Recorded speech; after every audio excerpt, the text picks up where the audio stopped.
नमस्कार. आपण सर्वजण मला ओळखता. मी किरण ठाकूर, ज्योतिष्य आणि वास्तुतज्ञ. मी लगातार आपल्या सगळ्यांना मार्गदर्शन करत असते आणि खूप चांगले कमेंट्स असतात आपल्या सबस्क्रायबरच्या की ताई तुमचा हा उपाय केलाय, मला खूप चांगले रिझल्ट आले. खूप जणांचे प्रश्न असते पुढे काय करावं काय नाही. तर जसं मी ज्योतिष आहे, मी वास्तुतज्ञ आहे. तुम्ही आपल्या स्वामी रिअलायझेशन चॅनलवरती ऑफिसचा नंबर आहे, तुम्ही ऑन कॉलवरची अपॉइंटमेंट घेऊ शकता. पुण्याला फेस टू फेस, जसं तुम्ही नवीन घर घेत आहे, प्रॉपर्टी घेताय, या जुन्या घरामध्ये स्वतःच्या राहत आहे, रेंटनी आहे, तुम्हाला वास्तू बघायचा आहे, ते सुद्धा मी करते. तर तुम्ही बुकिंग करू शकता.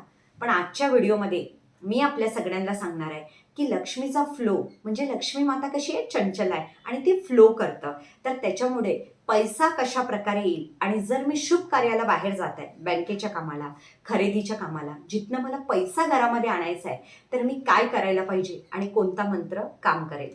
तर मी नेहमी लगातार लक्ष्मीविषयी बोलत असते, महाराजांविषयी, ग्रहदशा आपल्याला काय सांगतात, वास्तू आपल्याला काय सांगतात, प्रयत्न करते. आणि हां, मी आपल्या सगळ्यांना रिक्वेस्ट करते की सबस्क्राईब करा. जसं तुम्ही सबस्क्राईब करता तुम्हाला नोटिफिकेशन मिळतं आणि नवीन व्हिडिओ मिळतात. आणि तुमच्या जवळच्यांना शेअर करा, है ना. आपण जेवढं शेअर करतो, समोरच्याला प्रॉब्लेम असेल, तो उपाय करत असेल, तर असं म्हणतात ना की आपण काहीतरी कोणाचं तरी भलं केलेलं आहे. ठीक आहे.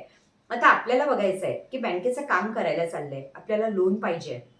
आपण म्हणतो ना की हे लक्ष्मी माता, आज माझ्या मिस्टरांचं काम होऊ दे, या माझं स्वतःचं मला लोन पाहिजे. आणि कोणाकडे तुम्ही पैसे दिले, पैसे मागायला जाताय की आज आपल्याला मिळाले पाहिजे, खरेदी करायला जाताय शुभ कार्याला. मग काय करायला पाहिजे शुभ कार्य करताना, पण पैशांचं शुभ कार्य. घराच्या बाहेर निघायच्या आधी लक्ष्मी मातेसमोर बसायचं, एक तुपाची निरंजनी लावायची, खडीसाखर ठेवायची आणि सर्वात मेन, जो तुमचा शुक्राचं स्थान आहे, हे जो अंगठा आहे, याच्या खालचा जो हा फुगीर भाग आहे, याला शुक्र पर्वत म्हणतात. लेडीज असेल तर लेफ्ट, जेंट्स असेल तर राईट. लक्षात घ्या. जेंट्स असेल तर जेंट्सनी या हातावरती श्री लिहायचं आहे. श्री, लक्ष्मी मातेला श्री म्हणतात आणि आपल्या घरच्या लेडीजला सुद्धा म्हणतात ना श्रीमती. पहिल्या आधी गुलाबाचं इत्तर लावायचं, त्यानंतर श्री लिहायचं.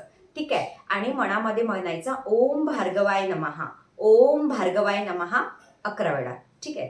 ते झाली आपली एक सेवा. त्यानंतर आपल्याला लक्ष्मी मातेसमोर बसून, लाल आसनावरती बसून शांत बसायचं आणि अशा अवस्थेमध्ये मांडी घालून, ठीक आहे, आपल्याला म्हणायचं आहे ओम धन धनाय नमः, ओम धन धनाय नमः.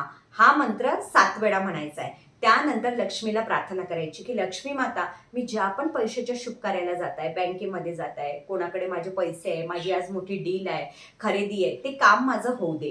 आणि ती खडीसाखर प्रसाद म्हणून तुम्ही ग्रहण करा. लेडीज जेंट्स कोणी असेल, त्यानंतर घराच्या बाहेर पडा, तुम्हाला खूप चांगला रिझल्ट मिळेल. पण रस्त्यानं गाय दिसली तर गायीचं दर्शन मागच्या साईडला घेतलं जातं, मुखामध्ये नाही. अचानक तुम्हाला डॉग दिसला तर डॉगला बिस्किट किंवा तुम्ही चपाती खाऊ घालू शकता. तर रस्त्याने आहे, दुकान तर दिसतं ना, बिस्किट टाकून द्यायचं. या अचानक सुंदर स्त्री तुम्हाला दिसत आहे, किन्नर तुम्हाला दिसत आहे, तर समजायचं आपलं काम होणार आहे. आणि हे संकेत असतात. मी नेहमी प्रयत्न करते की प्रॅक्टिकली आपल्याला सांगू. बघा, तुम्ही मेहनत करताय, पण जेव्हा तुम्ही फ्रॉडनी कोणतं काम करता, आपण म्हणतो ना काळा बाजार, त्याच्यामध्ये लक्ष्मी काम करते, थोड्या वेळ येते, पण काही दिवसांनी लगेच निघून जाते. फक्त प्रयत्न करायचा की मी जे पण काम करत आहे त्याच्यातला थोडा हिस्सा गरिबांना कपडे घेऊन द्या, तुम्ही काहीतरी डोनेट करा, या तुमच्या मनामध्ये जे गुपित दान आहे ते तुम्ही करा, तरच लक्ष्मी माता टिकतं.